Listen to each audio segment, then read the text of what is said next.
This is Hannibal here from thehannibaltv.com, and I am with Hugo Savinovich, who is actually just telling me a funny story about Japan.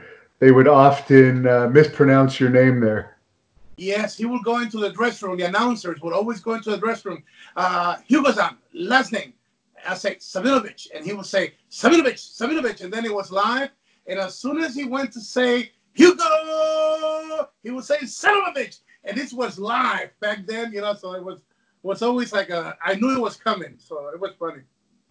And for any fans that might not know who you are by some reason, although I think most wrestling fans do, former WWE Spanish announcer. Every time someone went through that announce table, you were one of the guys getting out of the way.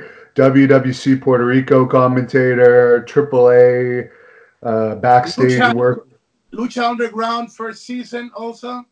And you operate a very popular Spanish wrestling news site. Yeah, Lucha Libre Online is the number one in Spanish. We have close to 610,000 followers, 260,000 in YouTube, about 70,000 in Instagram, and we just started tweets. So we keep it real. We love wrestling. We don't sacrifice the passion for a like. We're always straight shooters. And the reason I contacted you because yesterday somebody brought to my attention, I think you might have the only interview ever done with Invader about why he ended up killing Bruiser Brody, and it was done in Spanish, so I didn't actually understand what you guys were saying, but it seemed like it was done shortly after it happened. He had a baby on his lap. How did you get that interview to start Yeah. off? Okay, I was the big guy there, the producer and the host of the English and Spanish shows in Puerto Rico. This was such a sad, horrible thing that happened. Frank Bruiser Brody and Jose Gonzalez Invader were very close friends of mine, so I was like right in the middle. The widow asked me to do the eulogy, and up to this day, I still cry about that. Frank and I were involved in some out of the ring stuff. That's when I was back crazy in the island. I think with Frank and with Haku, the Bushwhackers, and the Fabulous Kangaroo Duncan, and all the guys, Pierre Martel, Jack Evans, Primo Larry Sharp. We were the real pirates of the Caribbean. We got away with stuff that today you will not even think of surviving one of them.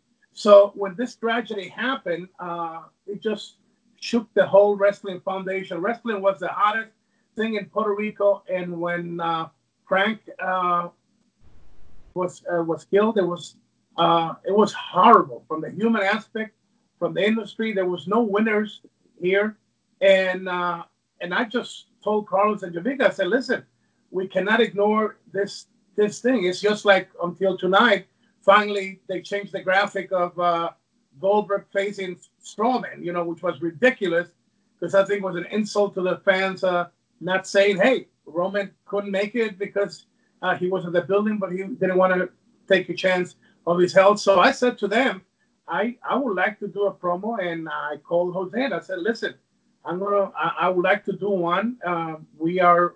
Everybody's seeing the papers, and this was just also after his little daughter had drowned. So there was so much stuff happening. So I said, listen, somebody has to do it. I'm always being like neutral. I don't like, even when I do my Lucha Libre online lives, I always try to stay, down the line. And I said to him, listen, I'm not going to do you any favors. I'm going to call it just like it is, and you answer it if you want to.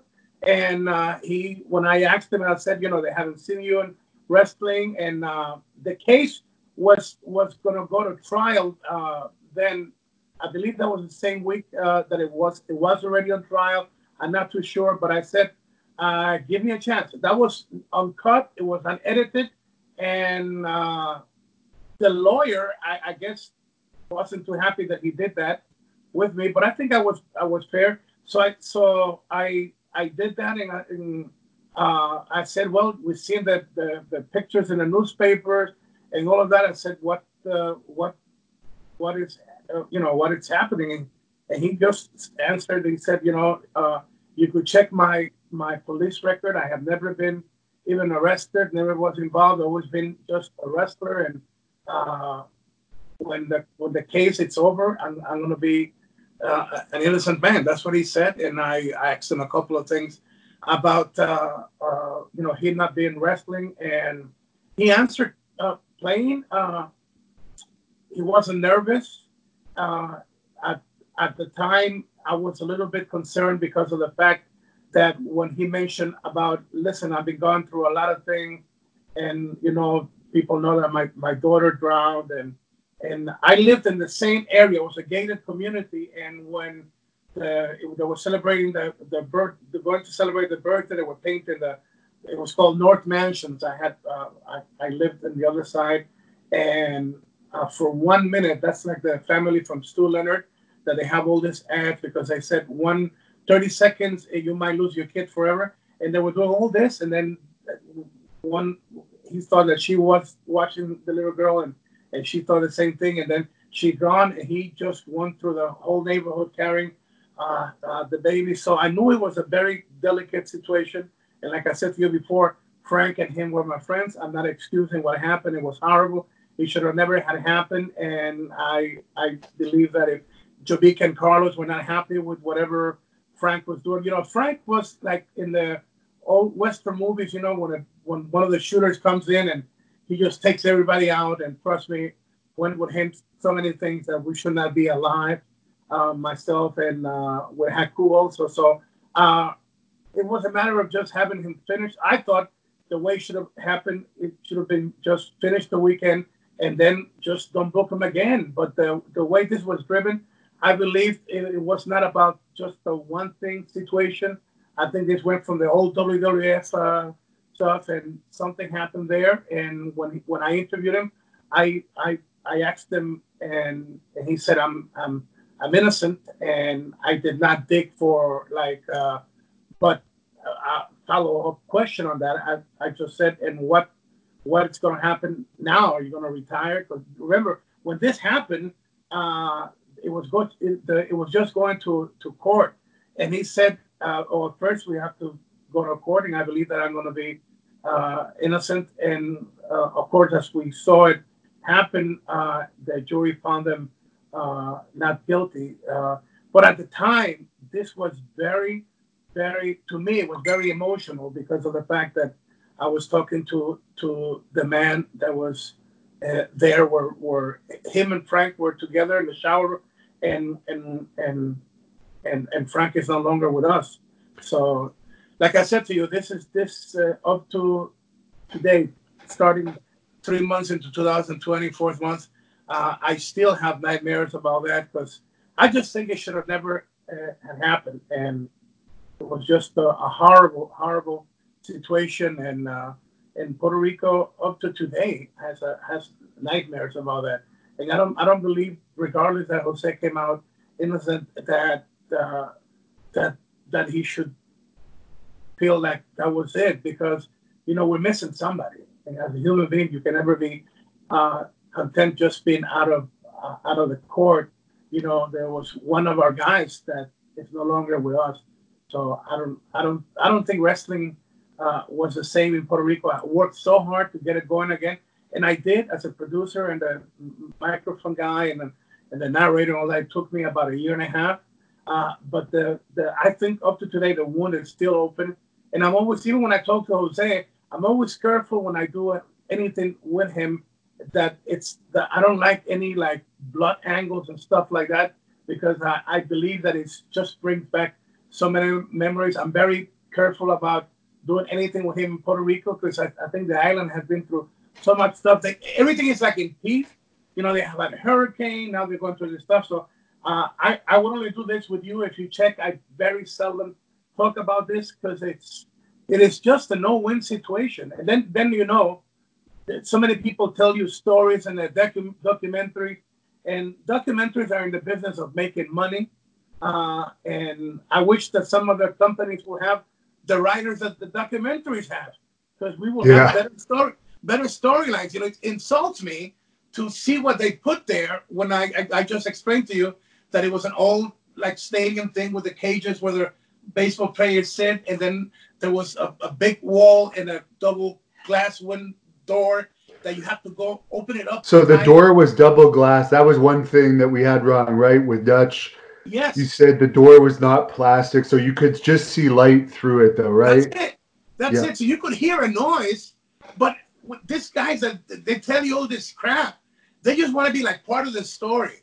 And to me, it's an insult to Frank to try to say this happened, insulting his memory because that did not happen. They whatever they saw after the whole thing was over.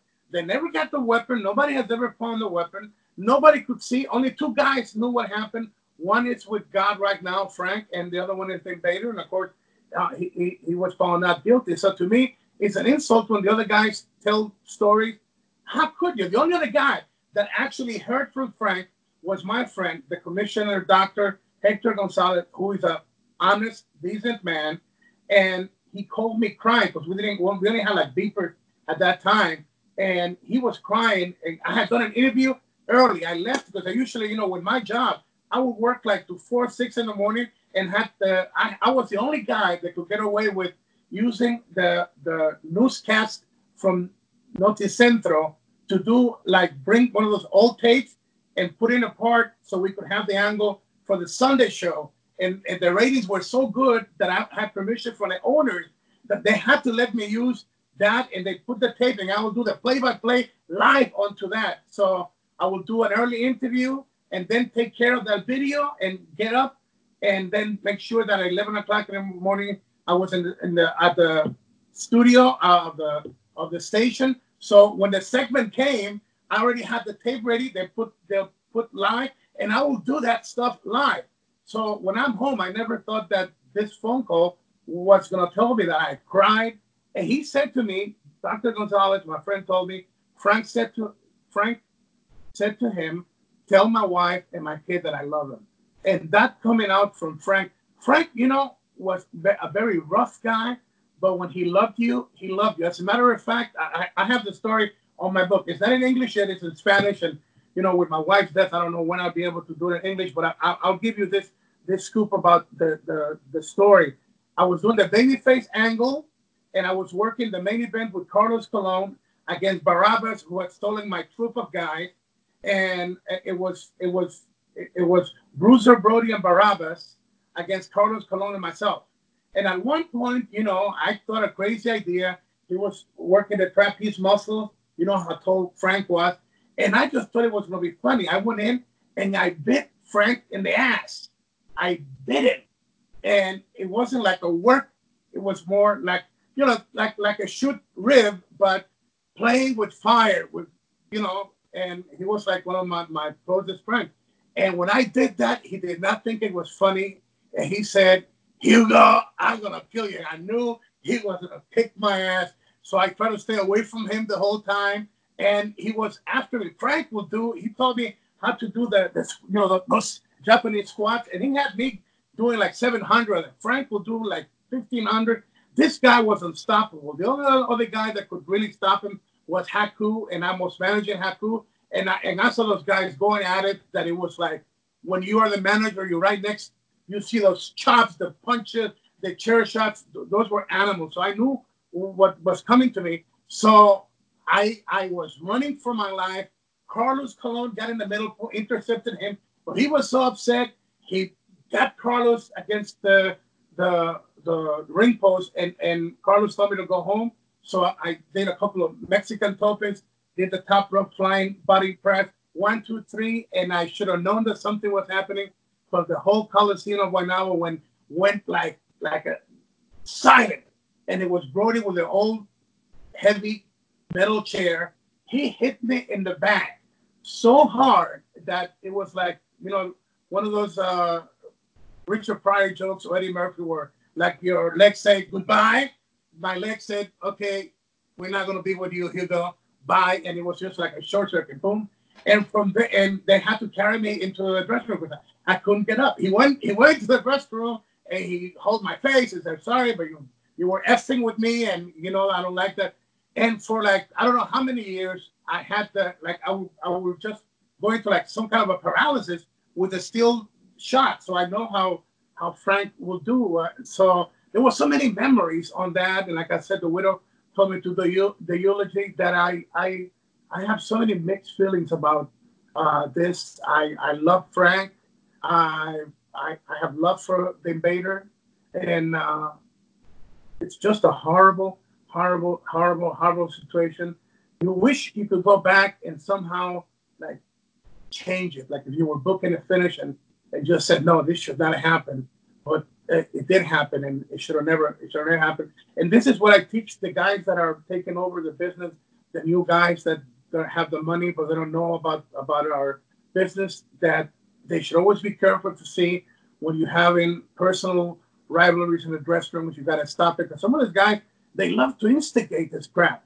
And I'm always afraid that if we don't learn from this bad stories, sad stories, that somebody else, is going to do something horrible and stupid, because our guys and girls, they people don't know how hard is the business of a wrestler. They just see you doing the promo, the moves, and they don't know what's happening the next 23 and a half hours of the day, personal problems and all the pressure that beautiful people have. Wrestlers and are beautiful people, but with a lot of problems. What do you think about what Tony Atlas has said, that he claims if he didn't get off the island, something could have happened to him, and he booked his own flight to get off the island? Do you think he was legit? Yeah, this is. I love Tony, but this is crap. This is crap. People live their own fantasies sometimes, and Tony is a good guy. But what insults me is that they're embellishing something, and by doing that, they're not respecting the memory of Frank. We have a fallen hero there. And I come to you and I said to you, brother, Invader's my friend. He was my friend. The widow, I did the eulogy. I still, to this day, I'm a pastor, evangelist. I'm an apostle. I'm a man of God. I'm not a violent person. I do not excuse what happened, and I'm horrified that it happened. I was not aware. If I would have been aware, I'm telling you right now, I would have had Frank rather just leave the place. I would have paid him whatever they owed him for that weekend out of my money, and I would have said, Frank, let me pay you for the shot tomorrow, and I'd rather see you go tomorrow. I would have done anything. If I would have known that there was a little bit of heat, this was not like the way they painting it, they painting like this was like, you knew the storm was coming. No, this guys, Jose and Frank, they had that ambience. If you knew Jose and you knew Frank, that this is the way they operated. Frank, promoters were afraid of Frank. I got stories that I will never reveal because I love the guy, but I could tell you just one off the bat. He almost didn't make it of a trip to Japan. And he told me the story. So the football people were afraid of Frank. Vince McMahon was afraid of Frank. He was one of my best friends, and he almost put me in a wheelchair with a chair shot he gave me in the back. Frank was strong, so strong, he could destroy you. So to me, if I would have known anything, that just the remote idea that something like that would have happened, as a man of God, I could tell you right now, out of my own money, I would have paid Frank, because I've done that. I worked in places, brother. I'm from South America. I promote shows in places, and I've done stuff. I manage guys, and my story, in places that other people will not even dare to go. Oh, yeah. So I know what is danger, and I had often just gone to the place and packed the things for the guys and said, "This is the money. It's my money. I'd rather see you go right now." And I've taken them to the airport with just whatever they have on, and I have made sure they got on the plane. And I said to them, "Do not come back to this place. Don't come back to this country, because I just love life." And that's not like 23 years ago I became an evangelist, but that was even way before that, when I was doing drugs and all that. There was always something inside me that we are a family, and we might not like everybody, but that doesn't mean that we don't take care of each other. I think that if one thing we have to learn with all this stuff that is happening is that we are a family, and we have to learn to love each other, even if we don't like each other. we are a family, so I still believe in that. And Tony, that is crap. Nothing would have happened to him, especially Tony. Tony, they love Tony. Tony, and remember, this is happening where now there's such a huge scandal that they were promoters from, they were not promoters, reporters from the big channels, from the variety shows. We had more reporters in Puerto Rico knocking doors. We had whatever technology they had back then. They had cameras out of where I lived, because I lived close to where the invader lived. They had stuff. They had helicopters. Whatever. Listen, that is crap, and that insults me, because I think that Frank deserves better. And I'm not saying that you cannot talk about something like that, but if it's not true, just please leave it alone, because it is horrible. And the last thing I'll ask you about it, I saw an interview that Savio did with Jim Cornette about it. I'm not sure if you ever saw that, but Savio said that they never put on any more wrestling events in that stadium again, when I know for a fact I've wrestled in that stadium. They did put more events on. Do you have any idea why you think Savio would have said that? I have no idea, and I promoted that stadium after. So that is also not true. We had events there. The true fact was that it took over a year and a half to get the territory back, and that people in Puerto Rico still, up to today, they are very sad of what happened.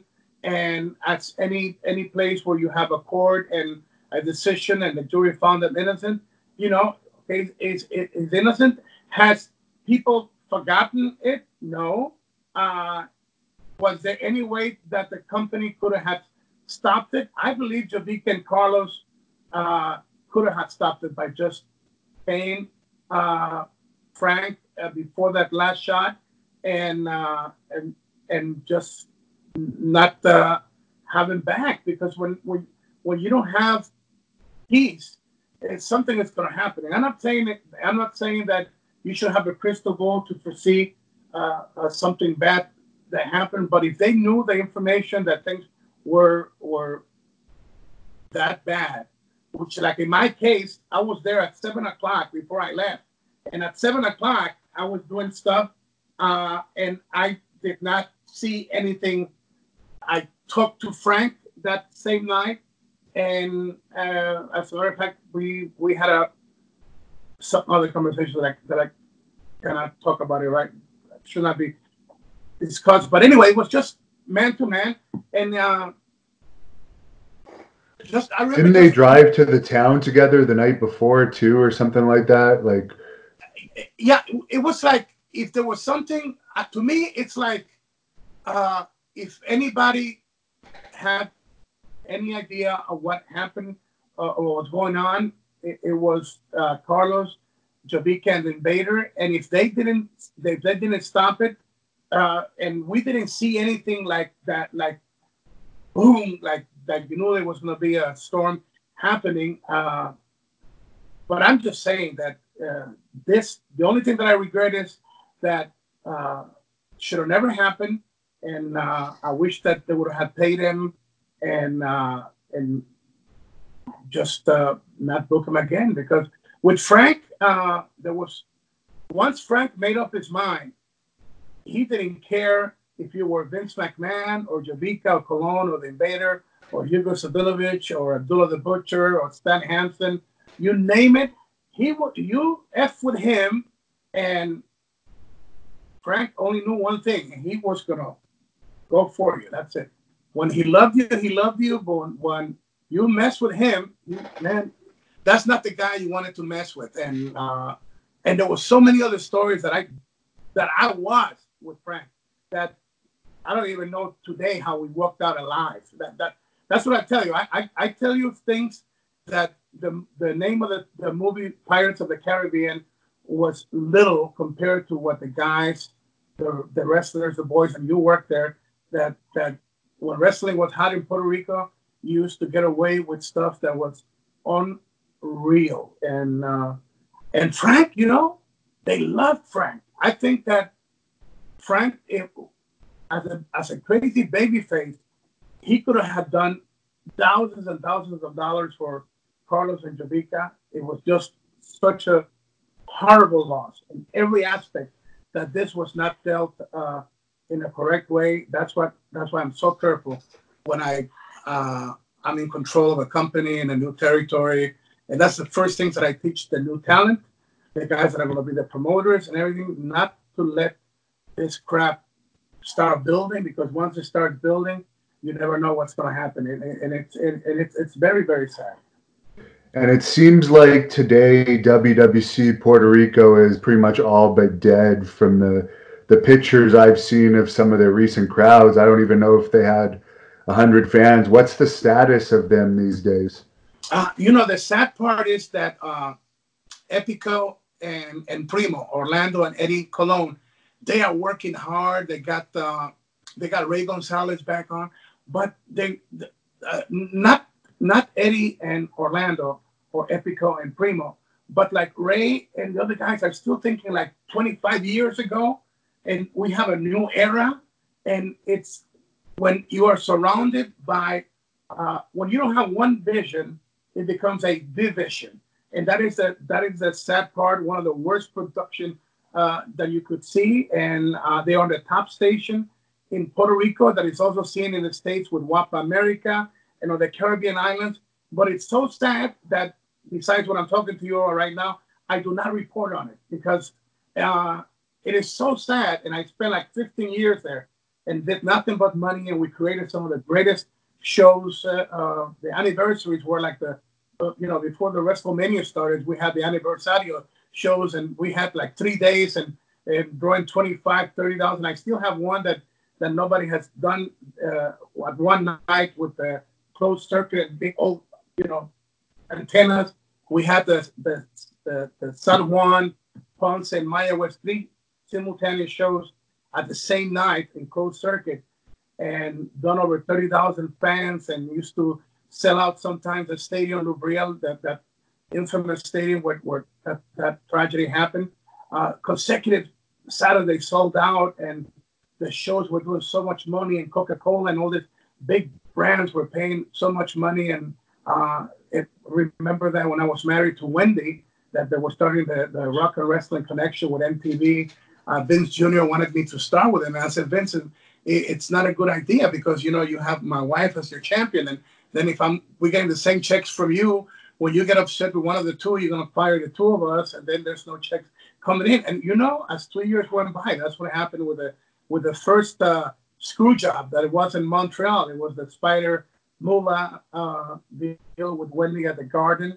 And by the way, Moolah was one of my best friends too. So it's all a crazy world. But it's a shame that Puerto Rico. I do once a year. I do a show. I bring stars. I don't know what's going to happen with when I have June 13th. I have Demon Mania and have the NWO guys announced, and have the Ring of Honor World Champion, and have Kennedy. And I spend more money on the lights and the screens and everything, because I want to give the people at least once a year the feeling that they had for the big shows, and when the Flairs and the Harley Races and the Briscoes and the Funks, the Randy Macho Man Savage and Bruno Sammartino, and the Pastores of Nueva Zelanda, the Bushwhackers, all these guys, Hakud, and it was Abdullah the Butcher, and all these guys were selling out the building. I want to give them once a year, and then whatever half of the profit, I leave it in the island for places that feed the school children, the elderly. So I love the island. The island, I'm Ecuadorian, but that's like my second country. And I feel for them that having one of the best wrestling territories, the lack of responsibility of Jovica and Carlos, the lack of leadership, have destroyed what was the number one company of wrestling, not just in Puerto Rico, but at the time when they had an NWA convention meeting there. Flair was the champion. Puerto Rico was one of the top territories in the world, and it's so sad to see where. And I wish Eddie and Orlando the best, because these guys are doing their best, but they're having to go against such a horrible reputation, and it's such a shame, because the fans in Puerto Rico love wrestling. and they love the World Wrestling Council, which, by the way, we instituted that name, World Wrestling Council. Vince also stole the Universal Champion. We had the Universal Champion. It was recognized by NWA when Ric Flair fought Carlos, and the winners of that match, NWA Champion, World Wrestling Champion, was going to become the Universal Champion. So that's on the books. It was done, and Vince just named the Universal Champion, heck with it. And also the company in Mexico also named Universal Champion, and they took our name, Consejo Mundial de Lucha. Mexico just took it.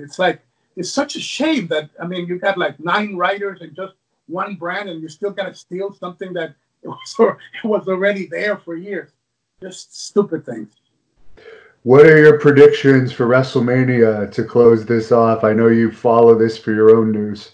Yes, I cannot. I'm going to do the reports from after the show, and the only thing that's going to change for me is I'm not going to judge the quality of the matches, because I really respect the fact that the boys and girls, they risk their lives to go and do that. So I'm going to be very generous on the matches, because I know that, and I put on my live shows that I had texts from wives of the stars, of 3 of them, that they were like praying, and they actually prayed for them. They were scared because they didn't know how their loved one was going to come back from that. So to me, I'm going to judge to see by Vince doing this, and I'm going to trust what he said, and Triple H, that they did it because the whole world is on crisis and they wanted to entertain the people. I'm going to trust them on that, but I'm going to be watching more on what they did creatively.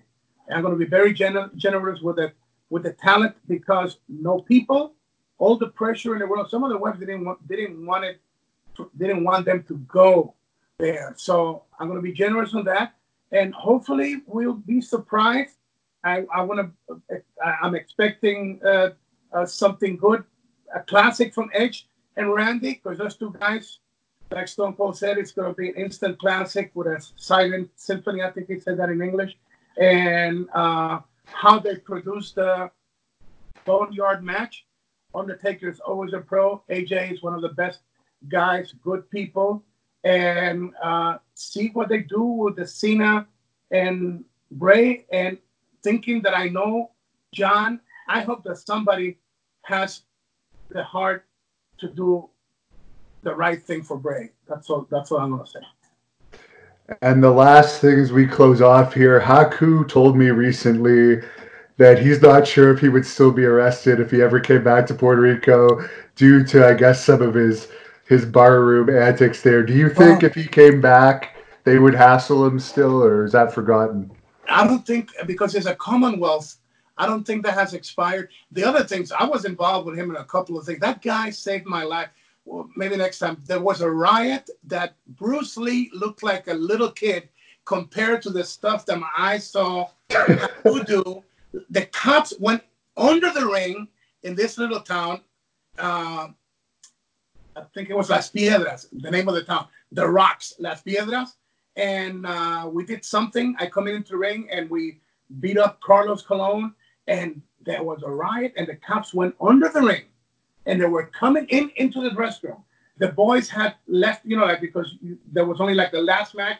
So they wanted to go back into San Juan. It was like a Friday night show. And we were like alone, just Haku and me and Carlos, whoever was working there, in the referee. And the cops went under the ring, and Haku said, "Follow me." And with 2 chairs and one, he was just knocking people left and right. One, like a hammer, just split me open in the back, and he held me so I don't fall. You just go for the knees and the head, boom, boom, boom, boom, and he was chopping guys like the Bruce Lee movie. I've never seen somebody do so many spin kicks, boom, boom, boom, boom, and just people flying all over the place.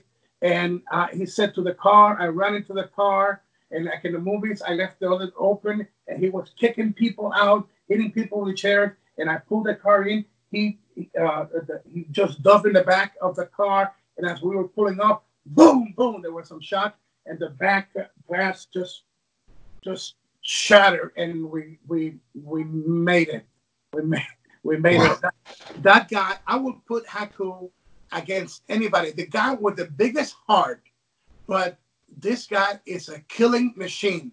Haku will protect your life if he's your brother, but if you come against him, he will not stop. I don't care if you have a gun or a rifle. Haku will go forward, and you better stop him before he gets close to you. If he gets close to you, that's it. You're gone. And where can the fans follow you on social media if they want to know more about your news reports or follow you in general?